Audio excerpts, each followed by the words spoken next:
rooms in the hospital will look exactly like this.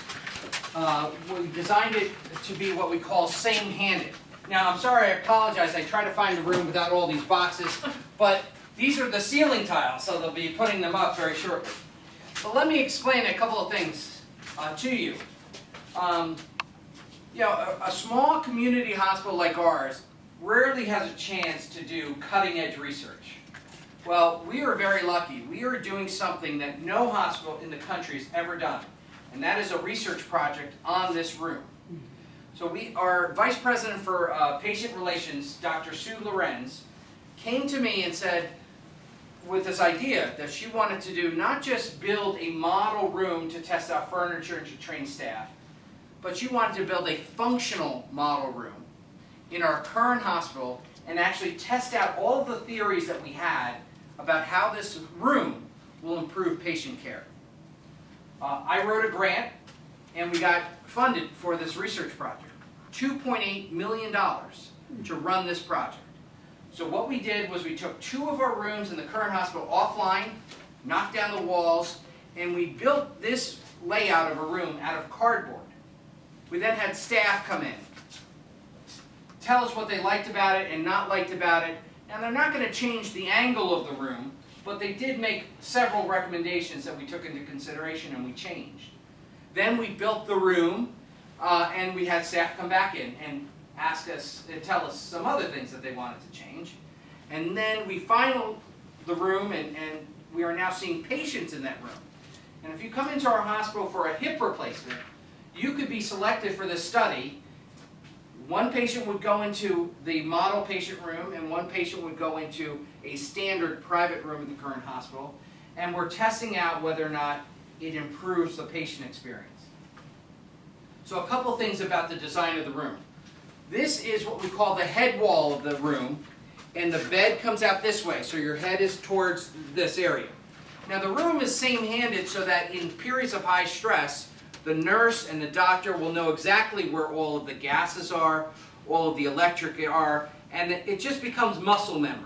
So that's why it's important to have same-handed rooms. So the bed is here.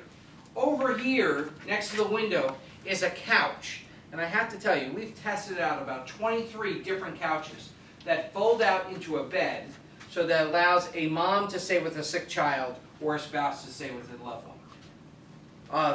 This is the family area. There's even a nice comfortable reading chair right here. At the foot of the bed on that wall, there's a large flat screen monitor.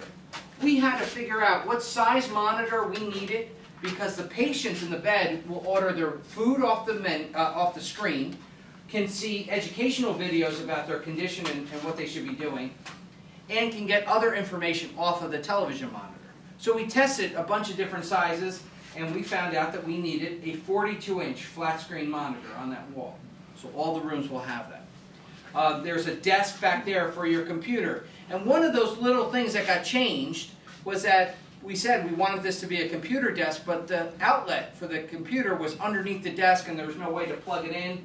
So we moved the outlet to above the desk so that it's easy to plug in. There's a closet back here for patients to put their belongings, including in the closet, and this was a recommendation from our staff, to have a little safe to put your belongings. We are testing out right now a computer that's on this wall that will be used that can actually turn and rotate so the nurse can do all of her charting right here while she's talking or he's talking to the patient. This is the caregiver area. So we have a hands-free sink. Now a funny story that I always tell in these tours is that when the room was first done, not yet ready for patients, but in that second phase of our research, Mr. Radner got a call that the room was finished, and we went up there like proud parents to go check out the room. And we're standing in the room talking, and a maintenance worker came to the door. She knocked on the door and said, "Oh, I'd like to see the room." We said, "Sure, come on in." And we're talking, and she's over here, and she starts shaking her head, like disapproval. And Barry said, "What's the matter?" She said, "Well, the sink is too close to the backsplash. I'll never be able to get a rag back here to clean behind here." So we moved the sink an inch further out. Could you imagine building 236 rooms only to find out then that sink was too close to the backsplash. So that's the little thing that was changed. Now we have 300 examples of those. You will never notice those little things like the outlet, the sink, but it's all designed to make your care better. One of the things